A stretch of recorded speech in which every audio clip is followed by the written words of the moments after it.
Does this look like you working at your job? Chances are, if you are someone who is working at a desk and you consider yourself to be an athlete, you are limited in certain ways just because you're sitting all day long. Right? So specifically, I talk about 5 key points that people who are having a real job where they have to be at a desk most of their day, right? 5 limiters for them, right? 5 focal points.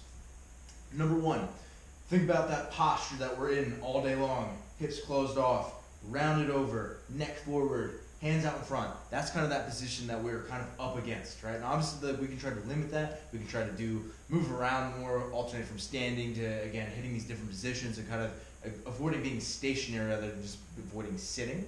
But at the end of the day, there's going to be some things that we're just going to have to kind of deal with because we're someone who is at a desk so much of the time, right? So number 1, you are going to have short neck flexors, right? So that's the front of your neck, this right in here. Oftentimes people get like migraines, eye stuff going on, they got stress, right? Like and all that sort of related to this complex getting really short, right?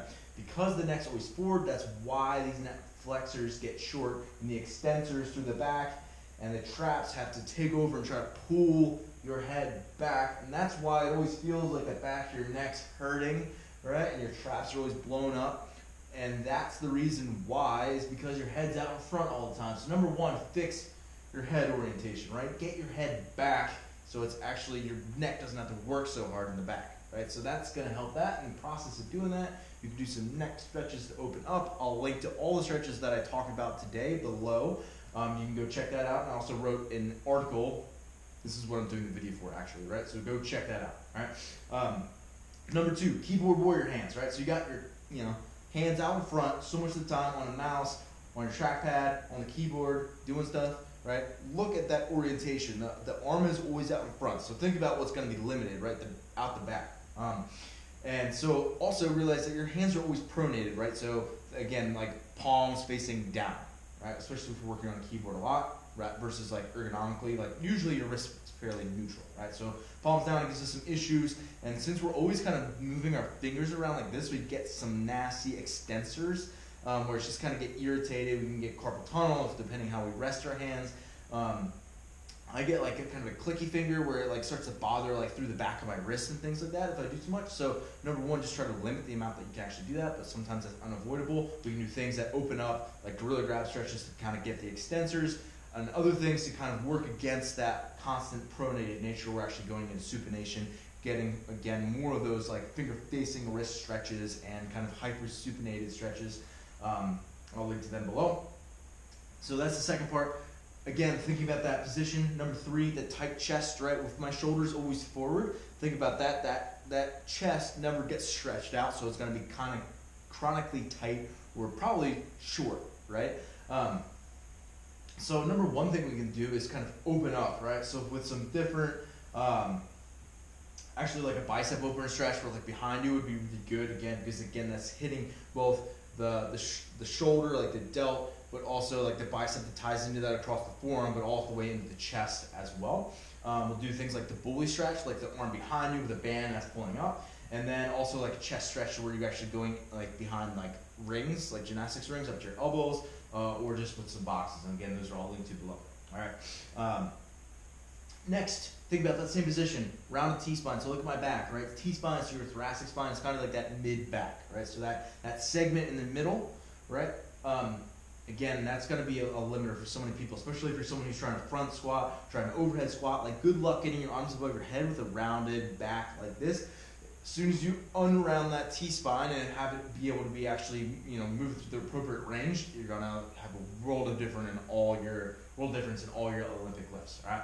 So, again, that rounded T-spine, some good things to that to kind of counter that, or like if I'm laying on my back, kettlebell overhead, like a foam roller on my back, like an anchored T-spine stretch, right?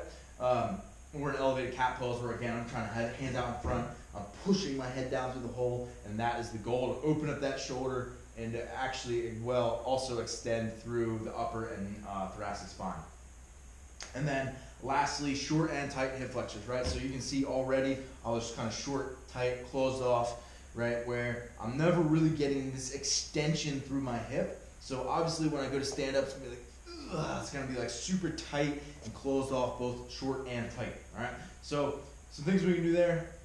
Kneeling hip flexor stretches where we're propped up, trying to elongate all the tissues on kind of the anterior of the body there. Couch stretches where we're hitting the quad as well in that, because in this, again, a big key for why people actually stay short and get tight here is because this isn't a very stable position for us to be in most of the time. And subtly, even unless we're leaning back and kind of completely relaxed in our chair, we're having to engage. If we have good posture while we're sitting, we have to engage with our hip flexors, our psoas, right? And also the rectus femoris that crosses over the hip, right? So all those, that complex is kind of helping me keep me upright while also having a closed off hip, which is why I end up kind of in this compromised position in the first place, right? So to avoid that, we're just gonna do things that are sort of anti, sitting, right? Or again, just opening at the hip. So couch stretches are probably my favorite one, something like a lizard stretch. Again, where we're hitting different tissues kind of in different ranges, but all those are super appropriate for someone who is a desk athlete, all right? So those are the kind of the 5 points that I would focus on if I was someone who, and I do, spend a lot of time at my desk, on my laptop, working on things, programming for athletes. Just, it's kind of unavoidable that I'm having to spend time at my laptop. These are some of the things that I do to kind of prehab, mobility, whatever buzzword you want to throw out. These are the things that you should focus on, all right? So go check them out. And certainly check out that article as well. Let me know if you got questions.